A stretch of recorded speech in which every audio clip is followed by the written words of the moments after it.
അന്ന് എൻ്റെ ഏറ്റവും അടുത്ത സുഹൃത്തിൻ്റെ വിവാഹമായിരുന്നു. ഞങ്ങൾ ഒരുമിച്ച് പഠിച്ചവരാണ്. പഠനം കഴിഞ്ഞിട്ടും സൗഹൃദം അതുപോലെ തന്നെയായിരുന്നു. അതുകൊണ്ട് അവൻ്റെ കല്യാണം എന്നത് എനിക്കൊരു സാധാരണ ചടങ്ങായിരുന്നില്ല. രാവിലെ തന്നെ കല്യാണ വീട്ടിലെത്തി. വീട്ടിൽ നല്ല തിരക്കായിരുന്നു. ബന്ധുക്കളും സുഹൃത്തുക്കളും ഒക്കെ ഉണ്ടായിരുന്നു. ഞങ്ങൾ കൂട്ടുകാരൊക്കെ കൂടി വരനെ ഒരുക്കാനും ഫോട്ടോ എടുക്കാനും ഇടയ്ക്കിടെ അവനെ കളിയാക്കാനും ഒക്കെയായി സമയം പോയതറിഞ്ഞില്ല. ഉച്ചയ്ക്ക് സദ്യയും കഴിഞ്ഞ് കുറച്ചു നേരം വിശ്രമിച്ചു. വൈകുന്നേരം റിസപ്ഷൻ ആയിരുന്നു. അവിടെ വീണ്ടും സുഹൃത്തുക്കളൊക്കെ ഒരുമിച്ച് കൂടി. സംസാരവും ചിരിയും ഫോട്ടോ എടുക്കലും ഒക്കെയായി രാത്രി ഏറെ വൈകി. ഒടുവിൽ എല്ലാവരും പിരിയാൻ തുടങ്ങിയപ്പോൾ സമയം 11:30 കഴിഞ്ഞിരുന്നു. നീ ഇവിടെ തന്നെ കിടന്നിട്ട് രാവിലെ പോയാൽ പോരെ? കൂട്ടുകാരിൽ ചിലർ ചോദിച്ചു. പക്ഷേ എനിക്ക് രാവിലെ ജോലി ഉണ്ടായിരുന്നു.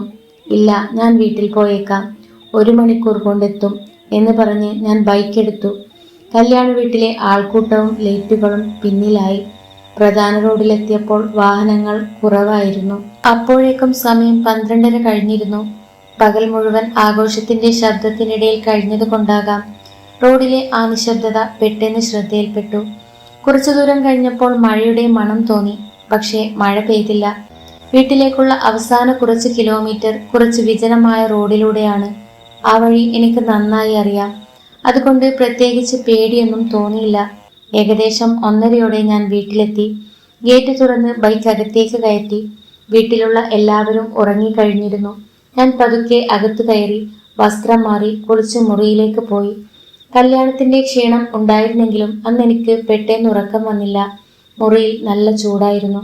അതുകൊണ്ട് ജനൽ തുറന്നിട്ടു. കിടക്കയിൽ കിടന്ന് ഫോൺ എടുത്തു. വെറുതെ റീലുകൾ സ്ക്രോൾ ചെയ്തുകൊണ്ടിരുന്നു. പുറത്ത് പൂർണ്ണമായ നിശബ്ദത. അങ്ങനെ കുറച്ചു നേരം കഴിഞ്ഞപ്പോൾ ജനലിന് പുറത്തു നിന്ന് എന്തോ ചെറിയൊരു ശബ്ദം കേട്ടു. ആ ശബ്ദം കേട്ടപ്പോൾ ഞാൻ ഫോൺ സ്ക്രോൾ ചെയ്യുന്നത് നിർത്തി. ആദ്യം കരുതിയത് പൂച്ചയോ മറ്റെന്തെങ്കിലും ചെറിയ മൃഗമോ ആയിരിക്കുമെന്നാണ്. കുറച്ചു നേരം കാത്തിരുന്നു. വീണ്ടും നോക്കി. ഒന്നുമില്ല. ഞാൻ ഫോൺ നോക്കി വീണ്ടും റീലുകൾ കാണാൻ തുടങ്ങി. ഏകദേശം 1 മിനിറ്റ് കഴിഞ്ഞപ്പോൾ ജനലിന്റെ ഇരുമ്പ് ഗ്രില്ലിൽ ആരോ വിരൽ കൊണ്ട് തട്ടിയതുപോലൊരു ശബ്ദം കേട്ടു. ഇത്തവണ ഞാൻ നേരെ ജനലിലേക്ക് നോക്കി. പുറത്ത് മുറ്റത്ത് നല്ല ഇരുട്ടായിരുന്നു. ജനലിലൂടെ വരുന്ന മങ്ങിയ വെളിച്ചത്തിൽ കുറച്ചു ഭാഗം മാത്രം കാണാമായിരുന്നു. ഞാൻ കിടക്കയിൽ നിന്ന് എഴുന്നേറ്റ് ജനലിനരികിലേക്ക് പോയി. പുറത്തേക്ക് നോക്കി. ആരുമില്ല. മുറ്റത്തിന്റെ ഒരു വശത്ത് ഒരു മരം നിൽക്കുന്നുണ്ട്. അതിന്റെ ഇലകൾ കാറ്റിൽ ചെറുതായി ഇളകുന്നുണ്ടായിരുന്നു. അതായിരിക്കും എന്ന് കരുതി ഞാൻ വീണ്ടും തിരികെ കിടന്നു. ഫോൺ വീണ്ടും എടുത്തു. പക്ഷേ ഇത്തവണ റീലിൽ ശ്രദ്ധിക്കാൻ പറ്റുന്നില്ല. എന്തോ കാരണമില്ലാത്ത ഒരു അസ്വസ്ഥത. കുറച്ചു നേരം കഴിഞ്ഞപ്പോൾ പുറത്തു നിന്ന് വീണ്ടും ശബ്ദം കേട്ടു. ഇപ്രാവശ്യം ജനലിനരികിൽ നിന്നല്ല, മുറ്റത്തിന്റെ അറ്റത്തു നിന്ന് ആരോ പതുക്കെ നടക്കുന്നത് പോലെ.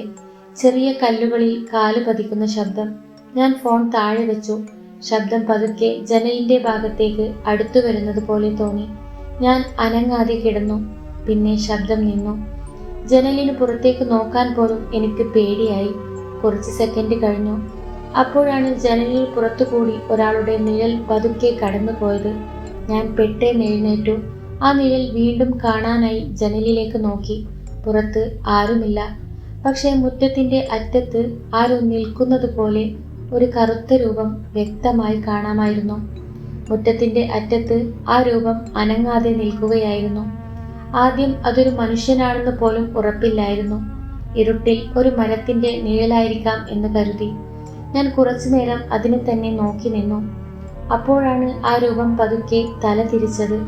അത് മരത്തിന്റെ നിഴലല്ല, ആരോ അവിടെ നിൽക്കുന്നുണ്ട്. ഞാൻ കിടക്കയിൽ നിന്ന് എഴുന്നേറ്റ് ജനലിനരികിലേക്ക് കുറച്ചുകൂടി അടുത്തു. അയാൾ ഏകദേശം എൻ്റെ ഉയരത്തോളം തോന്നി.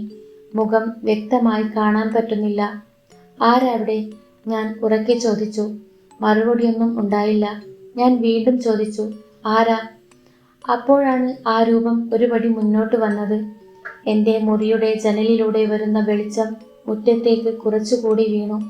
അയാളുടെ ശരീരം ഇപ്പോൾ വ്യക്തമായി കാണാം. പക്ഷേ മുഖം മാത്രം ഇരുട്ടിൽ വ്യക്തമല്ല. ഞാൻ വീണ്ടും ശ്രദ്ധിച്ചു നോക്കി. അയാൾ ധരിച്ചിരുന്ന വസ്ത്രം കണ്ടപ്പോൾ എനിക്കെന്തോ പരിചയമുള്ളതുപോലെ തോന്നി. പക്ഷേ എവിടെ കണ്ടതാണെന്ന് ഓർമ്മ വരുന്നില്ല. അയാൾ വീണ്ടും ഒരു പടി മുന്നോട്ട് വന്നു. ഇത്തവണ മുഖത്തേക്ക് വെളിച്ചം വീണു.